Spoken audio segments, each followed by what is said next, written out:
मुलगी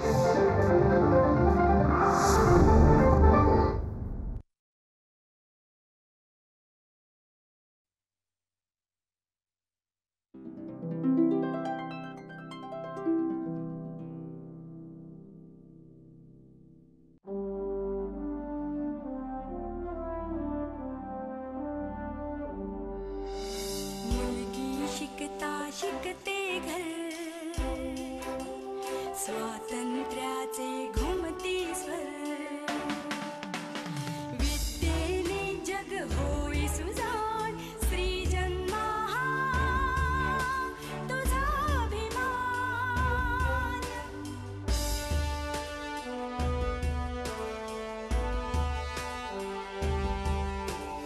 बाळ शिक्षेचे हाती घे तू,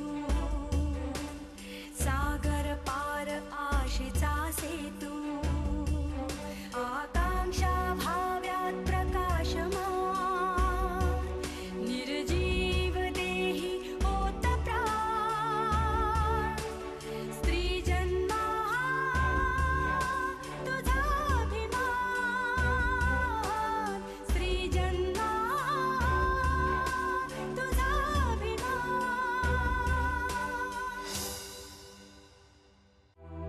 आता जबाबदारी सोपवायची आहे म्हटल्यावर ती पूर्णपणे सोपवायला हवी ना. अरे हे बघ ना, दार उघडत नाहीये ना, बॅग भरते, घर सोडून चालली.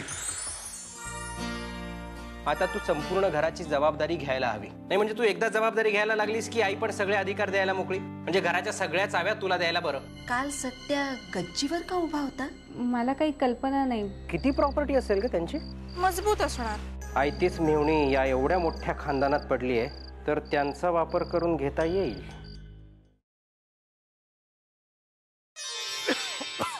या जरा दमन. हो हो, या सावकाश, तुम्ही सावकाश. हा. ये. येईन माझी. बघितलं का रामू काका, शोभते की नाही इनामदारीन बाई? काय कुणाची मदत नकोय, सगळं स्वतःच्या हिमतीवर करणार. तर मालक अक्षी बरोबर. शेतात आल्यावर कसं वाटलं? छान वाटलं. बरं, जरा जपून फिरा. नाही मध्ये आधी निसर्ड आहे. हा नाही, आधी पहिल्यांदाच आलाय शेतात म्हणून सांगतोय. बरं थाकलं त्याने. मी जरा पुढं होतो, काय प्यायची व्यवस्था करतो. कर कर. हा तोपर्यंत तुम्ही आपलं.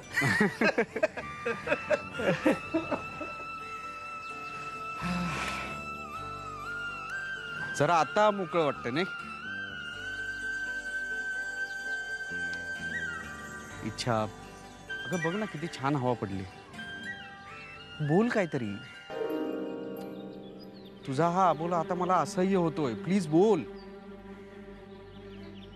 सत्या, माझा अजून नीट विचार झालेला नाहीये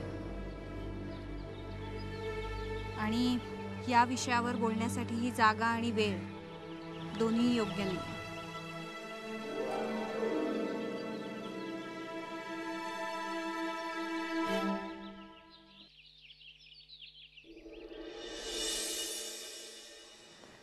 उर्मी, मला सांग, इच्छा माहेरपणासाठी कधी येणार आहे? अगं साधा सरळ प्रश्न विचारलाय, तुला कळत नाही का? आता मला कसं कळणार ते? आता तुला माहित नसायला काय झालं? अरे तिला कसं कळणार? आई आता तिचीच बहीण आहे ना, मग हिला नाही तर कुणाला माहित असणार? अरे हो, पण त्यांचे रीतिरिवाज वेगळे, घराणं मोठं, शिवाय तुम्ही प्रत्येक गोष्टीला उगाच फाटे फोडता. आता यात फाटे काय फोडले? मग काय चाललंय? त्यांचं घराणं मोठं असेल, अमुक असेल. आई असेल त्यांचं घराणं मोठं, पण आपण सुद्धा रीतिरिवाजाप्रमाणेच तिला बोलवतोय ना. अरे हो, पण अजून इच्छा तिथे रुळली नाहीये. मग इतक्यातच तिला कसं बोलवता येईल? हो की नाही? हो, तेही खरंच आहे म्हणा. अरे कळलं का आता? खरंय की नाही ग माझं म्हणणं? हो की नाही उर्मी? हो.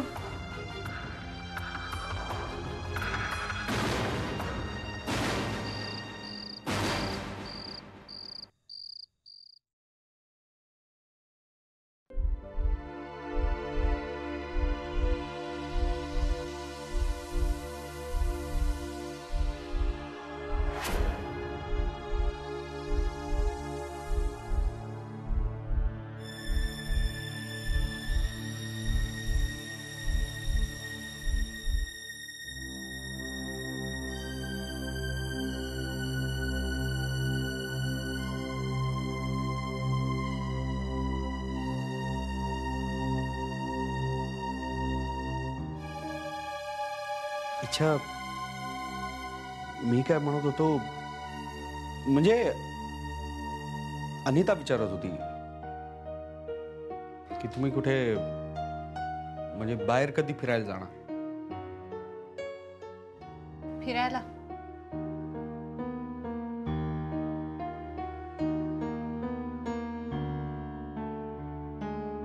म्हणजे हनीमूनला. हनीमून? आय नो की तुझा मूड नाहीये, तुझ्या डोक्यात उलट सुलट विचार सुरू आहेत, तरी पण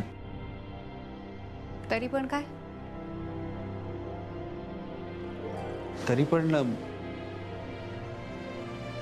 तरी पण किमान आपण बाहेर जाण्याचं काहीतरी प्लॅन करतोय, असं नाटक तरी करावं लागेल. पुन्हा नाटकच? अच्छा अगं, असं काय करतेस? हे बघ, नाटकं जर करायचीच असतील ना तर ती तू कर. तुला खूप छान जमतात अशी नाटकं. म्हणजे तू मला कधीच समजून घेणार नाहीयेस. सत्या, मी अत्यंत मनापासून आणि कष्ट घेऊन डॉक्टर झालीये आणि त्याचा आता काहीही उपयोग नाहीये हे मी विसरू शकत नाही. निदान या जन्मात तरी. कळलं? Good night.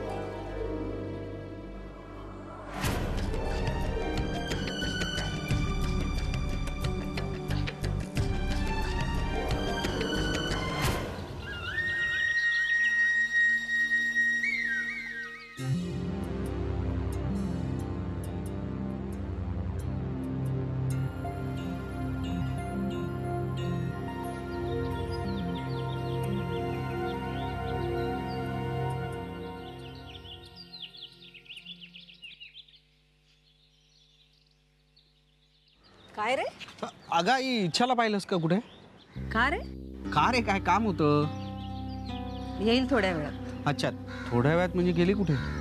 अरे किती अधीरपणा. अरे रामूला घेऊन देवळात गेली ती, येईल इतक्यात. देवळात अचानक? अरे आम्हा बायकांना, तुम्हा नवरदेवांना सुखद धक्के द्यायला आवडतं. हो ग, पण सांगून जायचं ना. अरे असेल तिच्या मनात काही खास. आणि इतकी काय काळजी करतोयस? रामू आहे ना तिच्या बरोबर.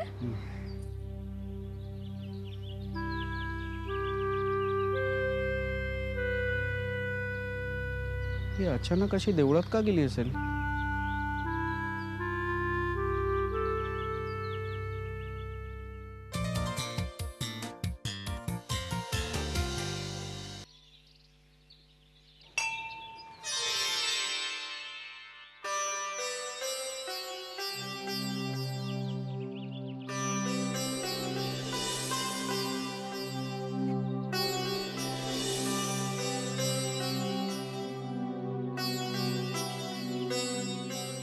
परमेश्वरा, काय खेळ मांडलायस तू माझ्या बरोबर?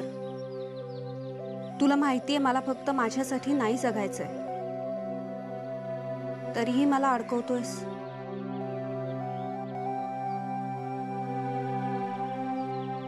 थांबव आता हा खेळ.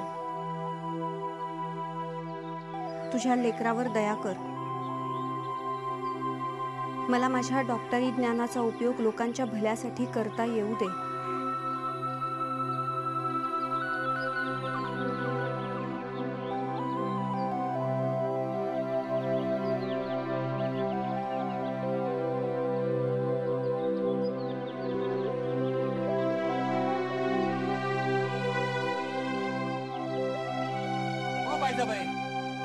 बाई, काय झालं हो? अहो काय सांगू भाऊ, 2 दिवस झालं पोरीला ताप आहे. सगळे घरगुती उपाय करून झाले बघा. आता मी हिला देवीच्या पायावर घालायला चालली आणि जाता जाता वैद्याकडे जाऊन येते म्हणते.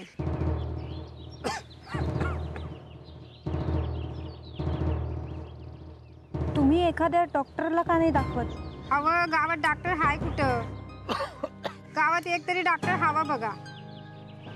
माझी पोर बरी झाली की मीच इनामदारांना सांगणार आहे, गावात एक डॉक्टर आणत. काय बी करा पण एवढं कराच बघा. होय ताईसाहेब, इनामदार म्हणजे या गावातला मोठा आधार आहे बघा. अहो म्हणून तो समजेगार आणि त्यांच्या मोर जातात ना. आणि आणि ते आपलं धाकलं धनी सत्याचा हो. त्यांना पण लय शौक आहे मदत करायचा. हा, मदत करताना ते अजिबात मागं पुढे बघत नाहीत बघा. एकदा त्यांच्या मोरा डॉक्टरकीचा प्रश्न जाऊ द्या बघा. अहो गावात डॉक्टर आणल्याशिवाय राहणार नाहीत ते.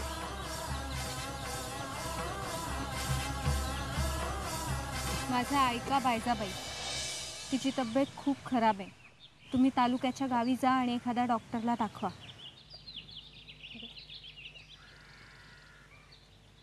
हे घ्या, हे ठेवा, लागतील. घ्या बाईजाबाई. हो, धाकले इनामदारीन बाई आहेत त्या. इनामदारी शोभतेस हो पोरी. देव तुझं भलं करू.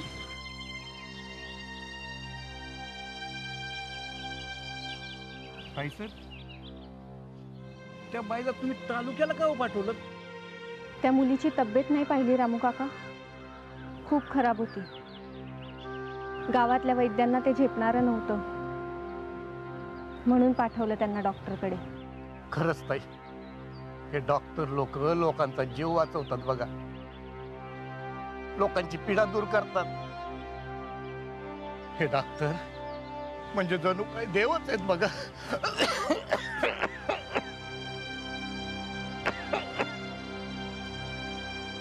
रामू काका, कधीपासून येतो तुम्हाला खोकला? पाऊण महिना तरी झाला असेल बघा.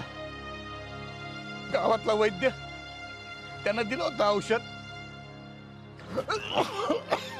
काय उपयोग झाला नाही बघा.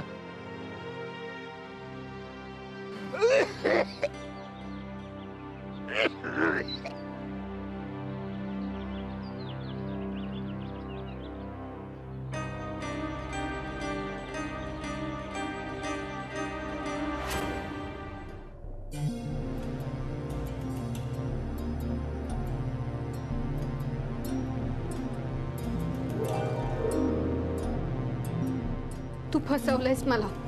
तुला फक्त मी हवी होते या एकाच कारणासाठी तू असं वागलायस. माझा विश्वासघात केलास तू. मी डॉक्टर झाले ते उगाच मिरवायला नाही. माझ्या डॉक्टर होण्यामागे एक उद्दिष्ट होतं सत्या. ज्या लोकांपर्यंत या सगळ्या सुविधा पोहोचत नाहीत त्या लोकांपर्यंत त्या पोहोचवण्याचा प्रयत्न होता तो. मला वाटलं होतं या खडतर वाटेत तू मला साथ देशील.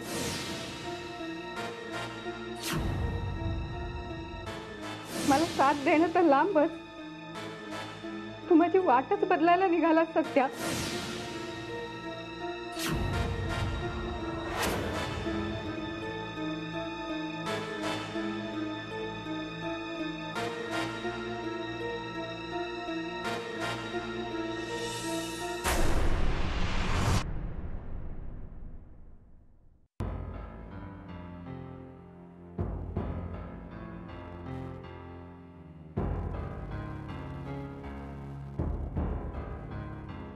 आत्ता डोकं शिणून काही फायदा नाही. काय? आत्ता विचार करून काही फायदा नाहीये. लग्नाआधी जेव्हा 10 वेळा मी तुला सांगितलं, एकदा विच्छाला सांग, तिला विश्वासात घे, नाही तेव्हा नाही ऐकलंस ना माझं. हो बाई, मी चुकलो, मला माहिती आहे, मला माफ कर. पण हे सगळं मी इच्छासाठी केलंय, तिच्या प्रेमासाठी केलंय, हे तरी तुला मान्य आहे? त्यात काही वाद नाहीये. आणि हे तिलाही मान्य आहे. ओके फाईन, पण आता पुढे काय करणार आहेस? त्याचाच विचार करतोय मी. विचार करून काय होणार आहे? आता जे देवाच्या मनात असेल तेच मान्य करावं लागेल. आणि देव जे करतो ना ते सगळ्यांच्या भल्यासाठीच करतो.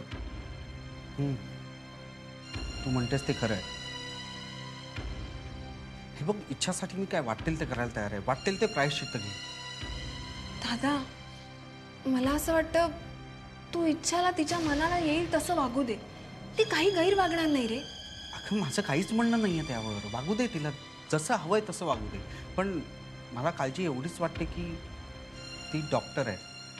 हे जर का आपल्या बाबांना कळलं तर त्यांना समजावणं कठीण जाईल.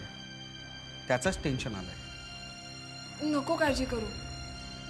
इच्छा समंजस मुलगी आहे. तिला इतकं तर नक्कीच कळतं. आणि हा सगळा प्रकार ती आई बाबांना स्वतःहून कळूच देणार नाही.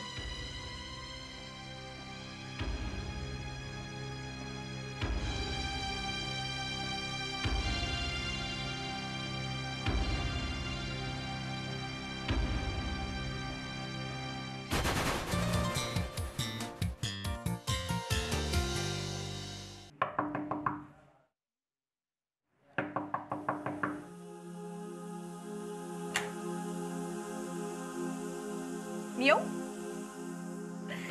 हे बघ काय आणलं. काय? ट्रॅव्हल कंपनीचं बुकलेट आहे आणि यात बेस्ट हनीमून टूर्स आहेत.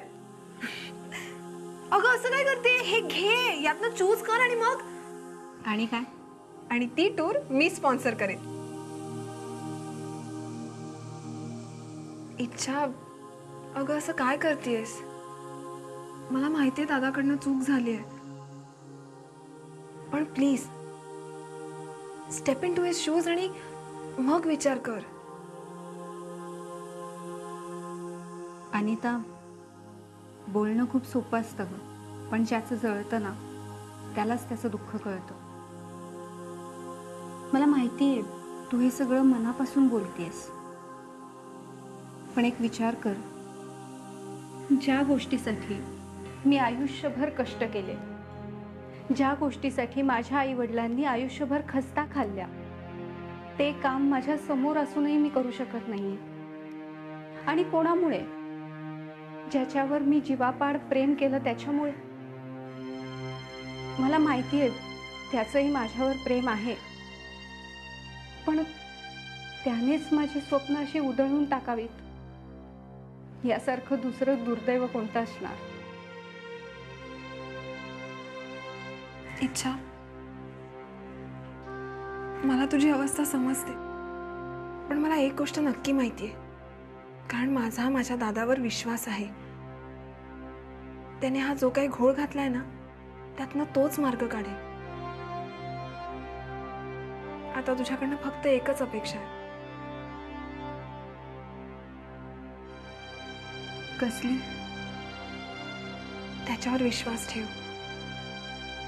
सगळं नीट होईल.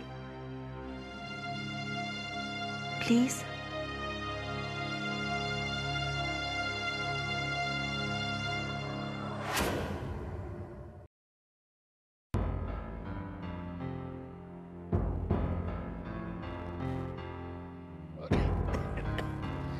जय जय राम कृष्ण हरी, जय जय राम कृष्ण, जय राम कृष्ण हरी. रामू, ओ आवरलं का रे सगळं?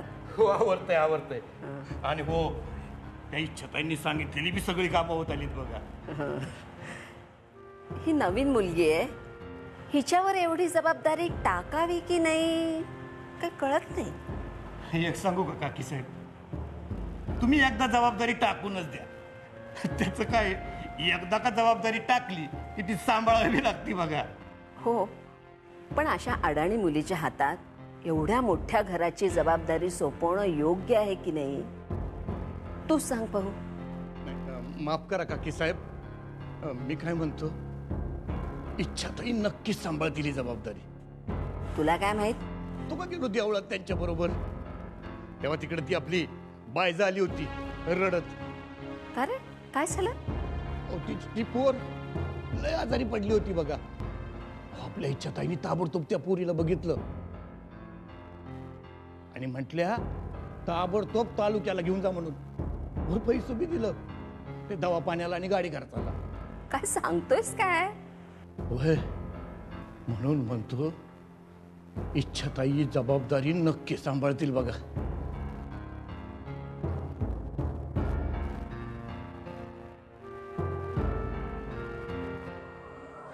अगं काय चालवलंयस तू? काय? देवळात जायचं होतं तर मला सांगून जायचंस ना. आता माझं देवदर्शनही मी तुझ्या मर्जीने करायचं का? अगं तसं नाही का, म्हणजे मला असं म्हणायचं की तू देवळात गेल्याचं मला माहित नव्हतं. घरात केवढी माझी ऑकवर्ड पोझिशन झाली माहिती. हो, आणि तू जे वागतोस त्याचं काय? त्यामुळे माझी किती ऑकवर्ड पोझिशन होतीये ते नाही कळत आहे तुला. इच्छा, आपण किती दिवस त्याच गोष्टी उगाळत राहणार आहोत? मी नाही उगाळते, तू उगाळतोय. मग आता हे सगळं काय चाललंय तुझं?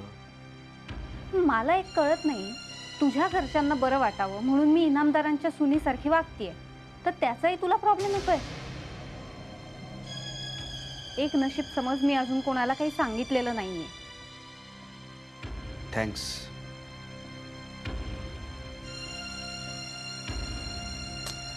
इच्छा, बास. किती दिवस मला अशी शिक्षा देणार आहेस तू? इच्छा,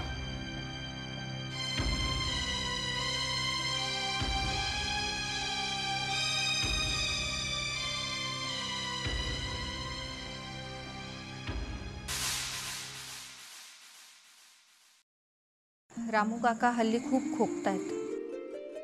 त्यांना तातडीनं दवाखान्यात नेणं गरजेचं आहे. त्यांचे खोकल्याचे सिम्पटम्स मला टीबीचे वाटतात. मी परवा इच्छाला फोन केला होता तेव्हा तिचा आवाज नेहमीसारखा नाही वाटला. असं वाटलं की तिथे काहीतरी बिनसलंय.